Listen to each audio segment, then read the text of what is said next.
Hello,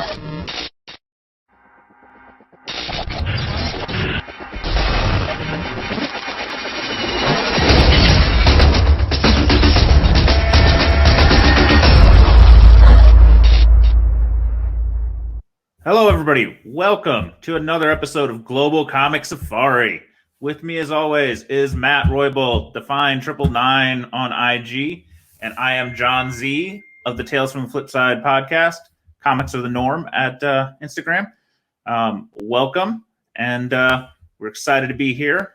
We're going back for round 2 with the ASM 300 set. I want to thank our friends at comicbookinvest.com for all their support, and check them out for all your comic book research, articles, investing, and speculating needs. The most free content put out daily. So check them out. If you're enjoying our content, please check out episode 1 of the 300 set as seen in the link.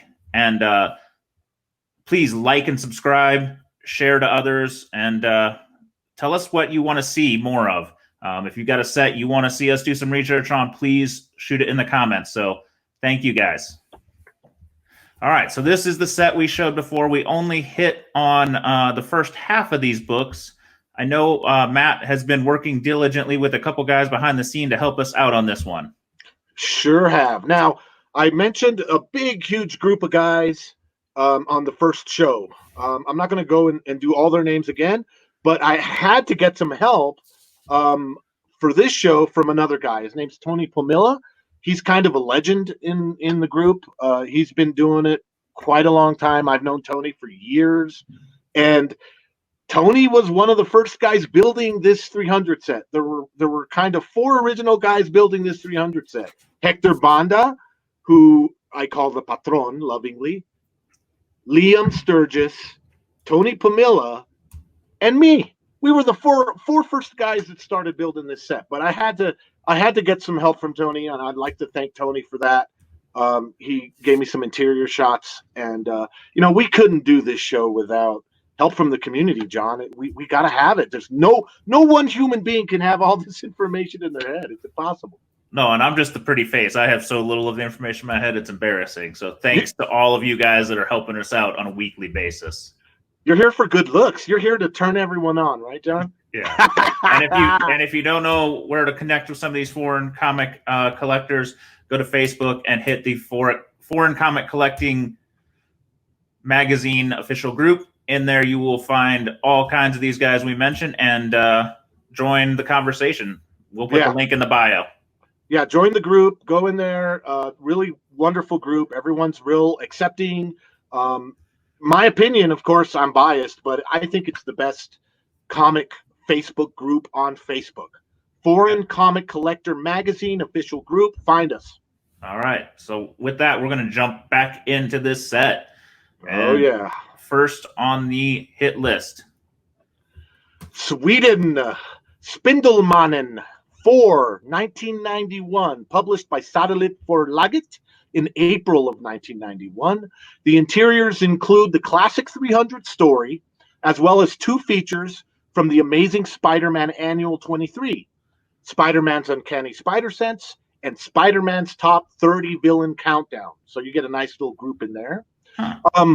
The Swedish Spindelmannen probably, in my opinion, of course, has one of the coolest titles of all the Nordic 300s.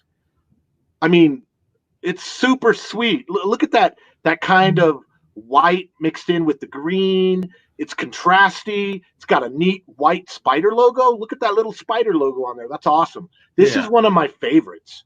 Also, this pub realized that the 300 background lettering did not make any sense for their numbering system.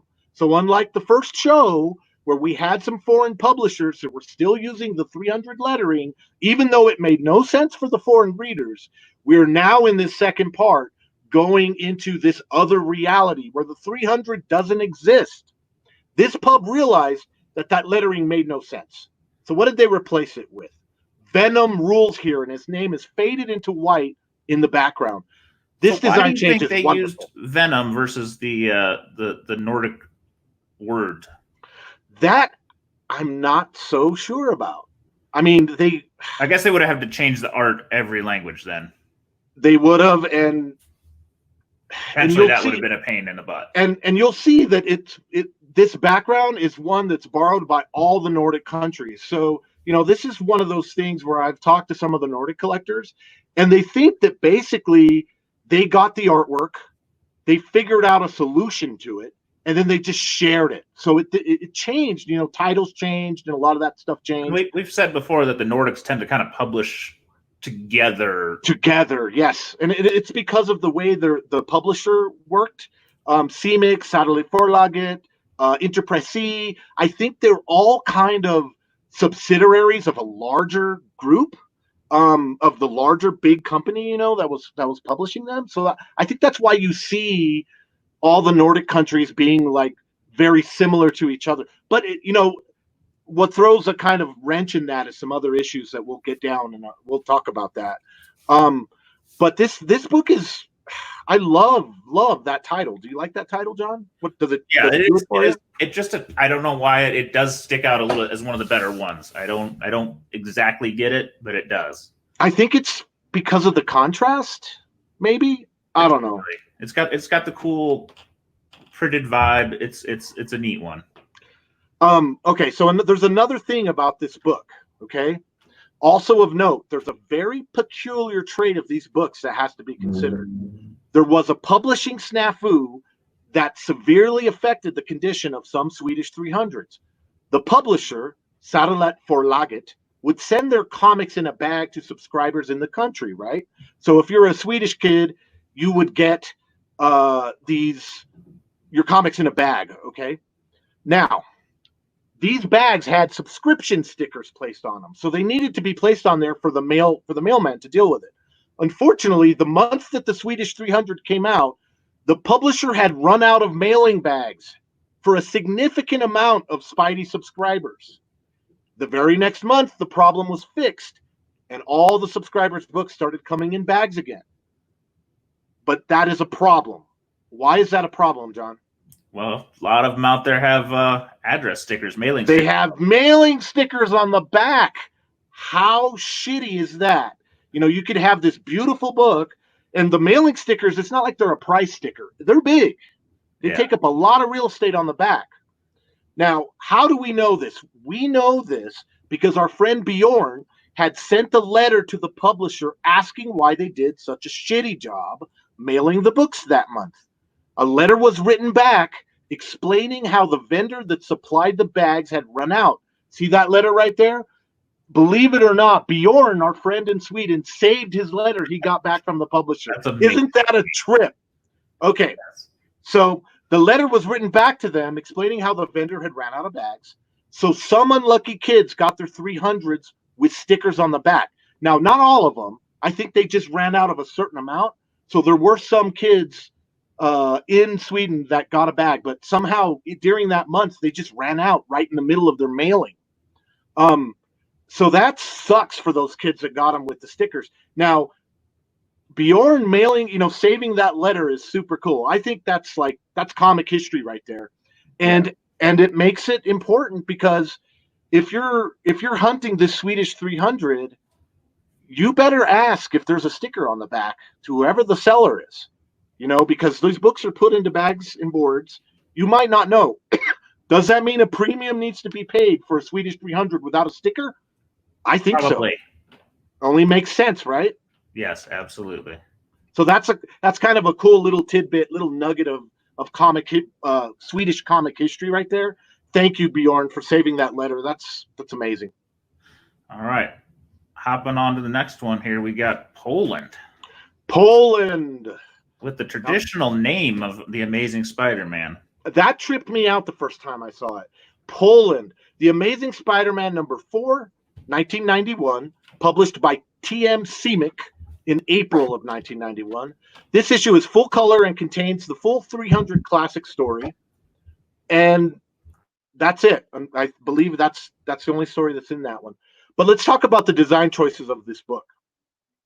So Poland, they used the Venom lettering fade background, but I think they made a mistake on that title. Why? It gets lost. Oh, I think it gets. I think it gets lost. That blue. The whole book is very clean. There's no barcodes. There's nothing on it. It's very clean. That is true. It's a very clean one. It might be the cleanest of all the European 300s in that sense. I don't know exactly what the Polish language above the title says. No, it's not. It's just that blue fades a tad bit. I understand what they were doing. It gets a little lost. You're right. It gets a little lost, and I don't know. It just, unlike the Swedish, it just doesn't have quite that pop. Now let me get back to something also on that. The Swedish is going to be. Let me get back to just talk about the Swedish for a second. The Swedish is probably going to be the easiest of the Nordic countries to find. The Polish, though, is a little rough. It's not, now understand me on something on this. It's not necessarily because the 300 Polish editions are so crazy rare, expensive on the Polish back issue market. The problem is, and I've talked to a lot of foreign hunters dealing with Poland, it's really hard to get Polish sources to play ball. For some reason, getting a contact to source books for you inside Poland is difficult. Now, Polish auction sites called Allegro. Now, Allegro isn't necessarily that hard to sign up for, but getting sellers to ship to America can be really rough to do. So sourcing Polish books is kind of a very difficult thing because it's hard to find any Poles that will help you do it. If you can get a Polish contact and they are getting books for you, either reshipping them or finding them for you, keep them happy, because Poland is notorious for just finding people there to help us get books out of there. So the Polish 300 is going to be more difficult. Unlike the Swedish or some of the other Nordic countries, Poland isn't a Nordic country. It's more in the Western Europe. But Poland is going to be, it's going to be tough. It's going to be a tougher one for you to find, for sure. Right. And but again, it's a beautiful book, great book. I love it.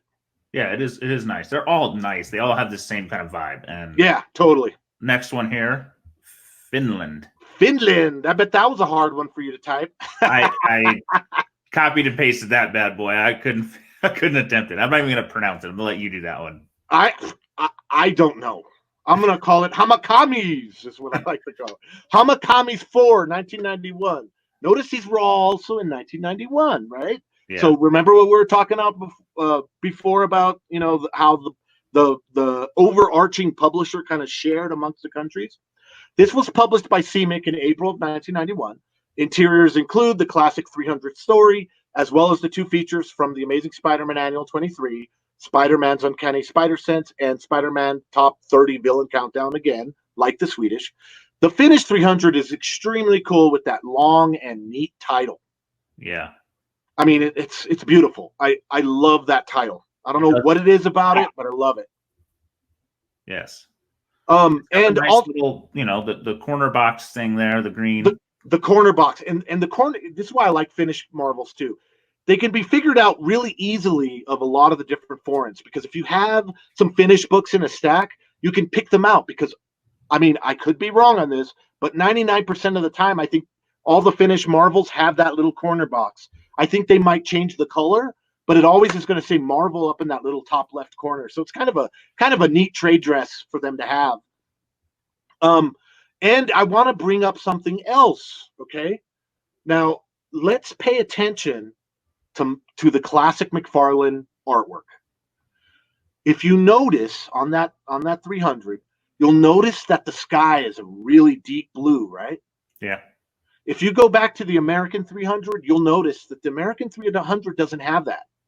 I don't know if you've got it available there, John. Yeah. Do you see how the circle is like, it's almost flatter? And so I've talked to people about this, and they say there's some people that still kind of prefer the flatness of the American edition because it makes the Spidey pop out. With this kind of art style, though, with that bluish in there, I don't know. You know, you can either love it or hate it, or it just be a non-issue to you. But it's definitely a difference. Yes, absolutely. It adds a little different flair. There's a lot of colors going on in this one. Yeah, exactly. When you factor in the fade of the red to the white and the venom, I do think maybe it's the venom white on the bottom and the white title do make it. That's why you maybe are real attracted to this one, though. Maybe so. I like it. I don't know if the white title kind of maybe. I don't know. I dig this one. This is one of my favorite ones. Yes. For sure. I still like the Swedish title better, but this is a close second for me. We're gonna hop one more ahead, and Denmark. Denmark. I love how they call their Spider-Man. What they call their Spider-Man. Edderkoppen 79. It was published by Semic Interpresse in 1991. I don't have the month for this one. I couldn't find it. The interiors include the classic 300 story and the exact same as the others, as well as the two features from Amazing Spider-Man Annual 23, the Uncanny Spider Sense and the Spider-Man Top 30 Villain Countdown. Now, this issue title is the same as the Norwegian, and sometimes that can freak people out. I don't exactly know why the Danish and Norwegian language is so similar, but it is. I guess in their language, Edderkoppen is Spider-Man either way. But in this instance, the title design, the Danish curved the Edderkoppen, okay? And one of the things they did that I think is significant too is you'll notice you see the little letterbox on the top left. They didn't make it wide or they didn't change its color. It kind of blends into the background. So because of that, I think the title on this one pops. Yeah, the Venom's a little more orange versus red too. Mm-hmm. So it's definitely feels orange. Yeah, definitely feels more orange. And it's got that Vermed Hodgins. I don't know what that reads down in the bottom, but this one's definitely more busy. Yeah, a little as bit. far as it's got the barcode. It's got all that. A lot on it. And since you said it, let's go to the other one just so we can compare and contrast. Yep, let's go to Norway. This is the Norway title. Same exact title. Edderkoppen 4, 1991. This was published by Semic Forlag in April of 91. The interiors are the same. Classic 300 story, as well as the two features, Spider-Man Annual 23 and Uncanny Spider Sense and Spider-Man's Top 30 Villain Countdown. The interiors are exactly the same as the Danish, Finnish, and the Swedish. The publisher did include, though, on this one, the kind of neat Edderkoppen title that wasn't curved, and because they actually colored our letterbox up there, and it's different. I don't know. I love the font, so to speak. I don't know if it's even a font, but it's just really a sloppy vibe. It is a little sloppier, and I don't know what they were thinking necessarily with the blue fading into white. Maybe they were trying to match kind of the Venom fade somehow. Yeah, it's the most. This might be your least. I don't want to say it just doesn't sit right. You don't want to say it's ugly. Yes, it doesn't sit right. No, but I understand. But if you're a 300 set builder, you gotta get this book. And this is where I wanted to kind of talk about something else. Now, we've speculated before about population numbers. Now, when it comes to the Nordic countries, we've talked about Sweden, Denmark, Finland, and Norway. Let's talk about something else real quick here. The population of Sweden at the time, according to the research that we all did, 8.6 million. The population of Denmark, 5.1 million. The population of Finland, 5 million. The population of Norway, 4.3 million. And according to some of the Nordic collectors that I've talked to, that kind of tracks into our difficulties to source, okay? So we're not talking about Poland right now. We're just talking about the Nordic country. Well, and this was another interesting thing. I was researching the difference between Nordic and Scandinavia, right? There is a difference. If you're thinking of Nordic, you got to include Iceland and some other ones. If you're thinking of above Europe up there, I believe that's Scandinavia. I could be wrong, but I didn't go to. I'm not a geography expert, but anyway. So within this group of countries, sourcing is relatively manageable. Yes, it's manageable. You can do it, but just like our population numbers, the way they tracked, the Swedish at 8.6 million. According to those guys, the Swedish is going to be your easiest. Get on Tradera, which is their auction site. Hunt stock Tradera, you'll be able to find one. Denmark would be about the next. The more difficult to find, though, are going to be the Finnish and the Norwegian. And the Norwegian, think about that, 4.3 million. How many people live in New York, John? New York City? Way more than that. So when we're talking about print runs, guys, even though we're saying it's going to be easier to find, if set building really blows up, we've talked about this before, John. If it becomes more mainstream and more collectors, not even in America, but all over the world, start looking for these books, imagine what a print run for Norway was, and you're going to have an easy example of supply not meeting demand. And what does that mean for people that like to speculate? You do the math. More dineros to purchase. If you're thinking of building this dang set, you better start building it now. Yeah, don't wait. I secured several issues this week, so I'm excited. Don't wait around, because if set building starts to get hot and people really start hunting these 300s, you're going to find that demand is not going to, or supply is not going to be there. Okay, so all right, I'm off my little rant. One more. I really like this one too. This is awesome. Hungary. Okay, so tell me. Not even gonna attempt the name. But before I go into it, what do you like about this one, John? Well, I mean, I always like the curve of the letters. It's got the green and the white again. It also has the Superman on the cover too. Woo! Which is always fun when they blend publishers. Oh yeah! So let's go into that. Hungary. And they've got the great letterbox. They've got the little later. It's a little later edition, so it's got a little more of the Spidey black suit letterbox too. So yeah, and I like it in the white because it's really contrasting. Okay, so this is Hungary. Kasadalatos Pokember 69, published by CMYK Interprint in February of 1995. So this one was a ways away from the others. Okay, at least 2 or 3 years. Full color interiors. This issue contains the first 20 pages from Amazing 300, plus 10 pages from Marvel Treasury Edition 28 from 1981. The story title from issue 28 is The Heroes and the Holocaust, a DC Marvel crossover with Spidey and Superman. Oh. So when people see this issue, they go, why is Superman on there? And it's because, for whatever reason, CMYK Interpress decided that for Hungary, they wanted to use that Treasury Edition, Marvel Treasury Edition 28 from 1981, and that's a DC Marvel crossover, okay? So that's pretty cool. Now, apparently, CMYK Interpress chopped up the Marvel DC crossover story and published it over at least 3 or 4 issues. Huh. So it doesn't contain the whole Treasury Edition. But do remember, this issue is the first part of the Classic 300 story, so you're going to have your classic splash page, but it does finish in the subsequent issue. So it doesn't contain the entire 300 story. They chopped it up. It's got the good parts, though. It's got the good parts. Now, the design of this issue, like I said, it has to be another of my favorites because it includes the cool Venom lettering, because it is, the only 300 foreign edition that I know of that has the classic Mcfarlane art along with Superman on the cover. That is super, super cool. Absolutely. And I love the black banner on the bottom. That's kind of neat. I love the freaking yellow banner on the top. That's kind of neat.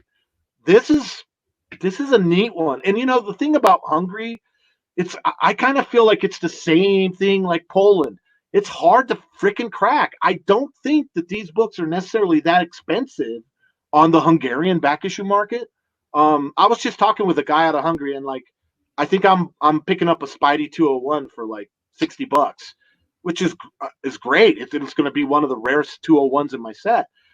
If you're a Spidey 300 set builder, this one is going to give you fits though, because it's hard. Just like Poland, it's hard to crack that nut. It's hard to get in there.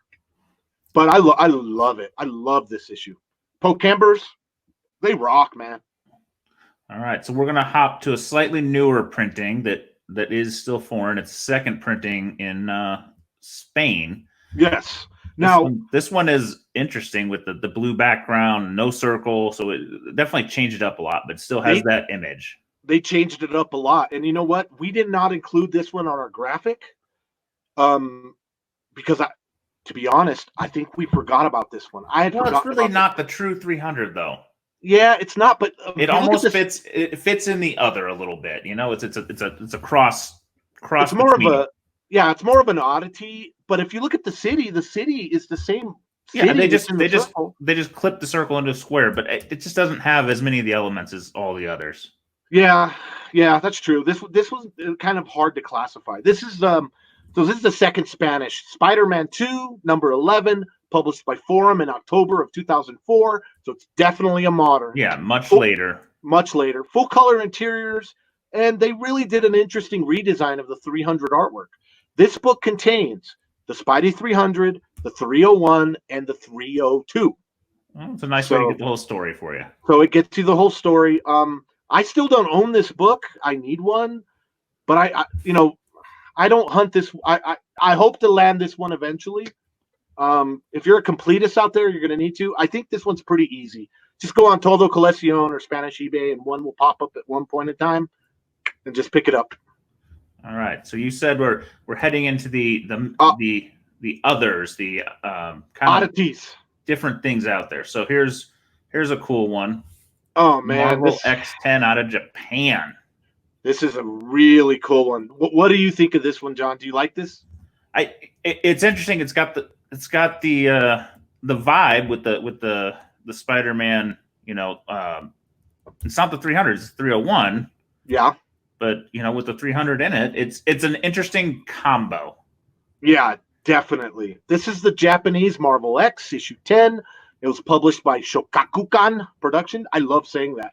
Shogakukan. That's awesome. Shogakukan Productions in January of 1997. This book is beautiful. Glossy cover, full color interiors, page quality and printing quality. Freaking amazing on this book. Is it more of like a magazine? Yeah, it is. Everything's glossy on it, dude. Glossy pages, perfect bind. There you go. This thing is clearly more of a TPB. This is one of the oddities. If you're building this set, you should own this one if possible. Though it doesn't include the classic cover on the front, it's got it on the inside. Take a look at that, John. Yeah, those are nice, and it does looks like a trade or a a very nice type set.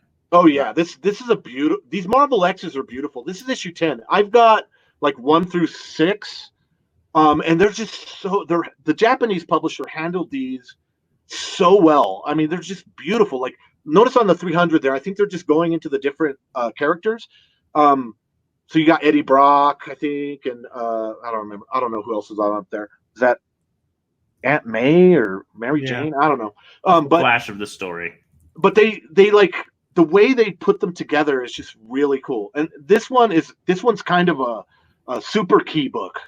Okay, so check this out. The inside contains Spider-Man 300, Uncanny X-Men 129 and 130, which, if I'm correct, isn't that the Dazzler? I don't remember. And then finishes off with the classic Amazing Fantasy 15. Sweet. You can find the earlier Marvel X issues pretty easily on Japanese Yahoo. I know that you've gone through that, like when you were hunting shipping the Japanese. Is such a nightmare, though. Japanese Playboys. Yeah, so it's interesting how Japan works. Japan doesn't really use eBay; they use Yahoo Auction. I don't know why. I don't know why that's their preferred. But I know that they use Yahoo Auction and they use Amazon. They also sell a lot on Amazon. This one's going to be hard because it is hard to get there. What do you have to do to get shit out of Japan, John? You've done it. A middleman vendor like Rinka. And they're going to charge you fees, and then you got to pay shipping, which is not cheap from Japan. I mean, I paid more in shipping than I did for several of my books by far. Oh yeah, because it's got to get shipped twice. It's got to ship from Japan to the Rinka offices. That's one shipping, and then Rinka will ship that to you in America. So so people are probably confused. So as a normal person outside of Japan, cracking the Japanese Yahoo auctions can be kind of tough. No, they don't want to ship direct. It's tough. So you need to use a middleman. There are a couple different services that will do this for you. They will, so you can shop So with the way Rinka works, you go into Rinka, and then they create like a portal that lets you access the Japanese Yahoo auctions. So then you can bid, and or there's a few that are buy it nows. And so they kind of act as your middleman. And what do middlemen like to do? Take your freaking money, right? Yes. So Japan is kind of another one that's a tough nut to crack. Unless you have a source there. We got a really good buddy that we love. His name's Andy Takara. But he can't do it for everyone. He's one guy that we know a few other guys over there, but it's just hard. No, so, it is difficult, and it is expensive, and it is. I mean, I think I paid $70 in shipping one time. It doesn't surprise me, dude. Makes you want to throw up. So this Japanese Marvel X, if you're a hardcore 300 fan, you don't have to have it. I don't have it. I want one, but I just haven't had a chance to. If you see one, you should probably grab it. If you see it, grab it in the U.S., especially if you see it on American eBay. Don't be a fool. Just buy it. Yes. All right, another one in this trip of the oddities, Brazil. I really like this cover. Whew. This is an interesting one. This is the Hohem Arana 105, published by Abril in March of 1992. This book is digest-sized, full color, and includes the classic 300 and 301 story, as well as an X Factor Annual Issue 3. The publisher chose not to use the classic cover and use interior art instead. Wise decision? What do you think? I listen, not having the 300 sucks, but this is nice art. It's nice looking cover. Yeah. You just wish it wasn't on this issue. Yeah, if you're going to do a different cover, at least choose one that looks good, and they did that, because the next one we're going to show is the opposite. Yeah, this at least looks good, but by not including the classic cover, it hurts my heart, John. Yes, my little heart is crying inside. But this is the thing. Abril, the publisher, they're a Brazilian publisher. They did a ton of Marvel stuff and DC stuff, but they're notorious for not giving a shit. I'm just going to use my one cuss word for this.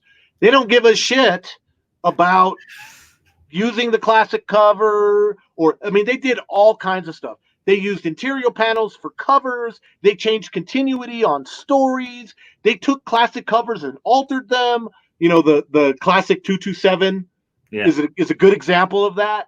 They just didn't care. They did whatever they wanted, and in some instances it looks cool. Like the Hero for Hire one that they did. They took Luke Cage.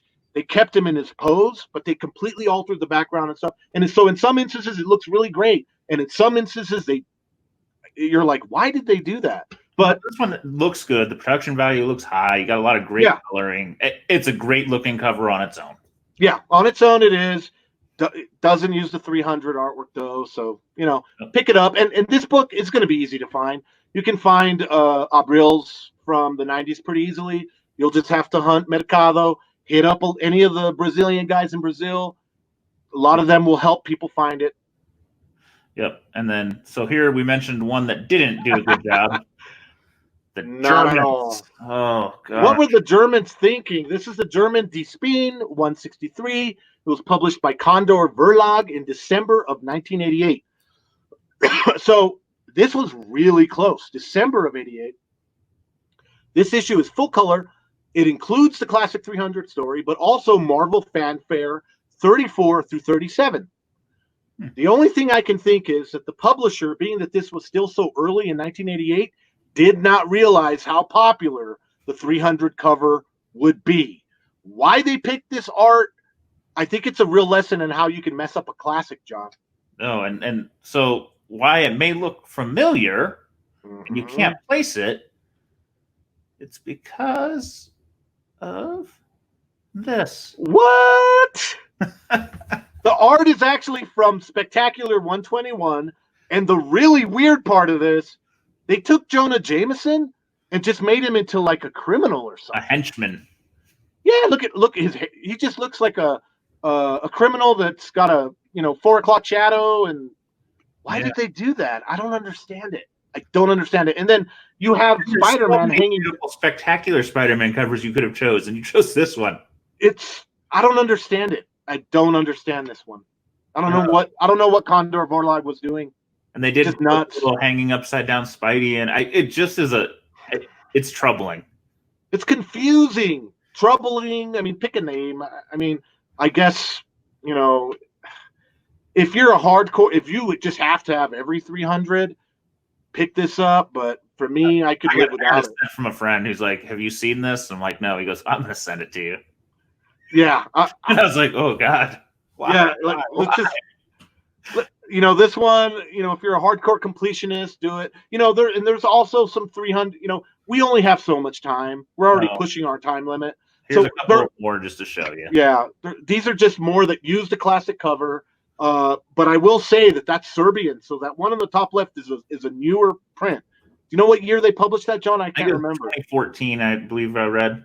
But it's like a hardback, but it is gorgeous. It's beautiful. Yeah, I rarely say I want one of those kind of newer things, but that one is just pretty. You got the chromium there. You've got the modern reprint that just came out.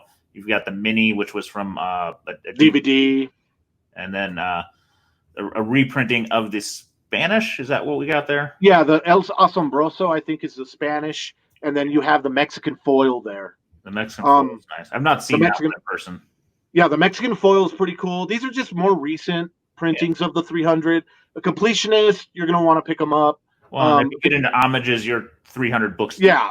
So if you're going to get into the homages too, you're crazy. And there, I do believe there were more foreign editions that had the 300 story that didn't use cover. But we don't have enough time to go into all of those. Dug them all out yet, even. Yeah, we haven't even dug them all out. There's probably at least another 3 or 4. Like the German that use the story, but just use a different cover or alter it. But I mean, congratulations, John. This was a huge set. This is the largest set we've ever featured. Yeah, I've got my beer here. I'm celebrating. Absolutely. So I want to just thank you guys for joining. Thank you guys for watching. Please like and subscribe. We appreciate if you like our content. Please share it. I do want to show thanks to our friends at Parallel Irvin in Turkey. This is another beautiful book I wanted to feature. Matt's got one he's showing off. Spider-Gwen Greater Power is a bit more of a trade paperback, but this is the Sealor variant, limited to 500. We have touched on several other books by Sealor, including that amazing Fantasy 15. He is just on fire with these covers he's doing for Turkish Marvel. So check it out. You can definitely find it on their eBay store. His art is amazing. Amazing. I like Sealor. I really like Sealor. They are killing it. Thanks our friends at CBSI comicbookinvest.com. And I got to thank Ben. Is it C or S? I forget. C. I got to thank Ben C. He hooked me up. I got a bunch of books from him, and he sent me this one in the package. And you know, we've been talking. You know, I don't collect the moderns as much, but these are beautiful. These are beautiful. They almost insist. They almost make you just say, "Come on, man, you got to get them." So thank you all, and we will see you again soon.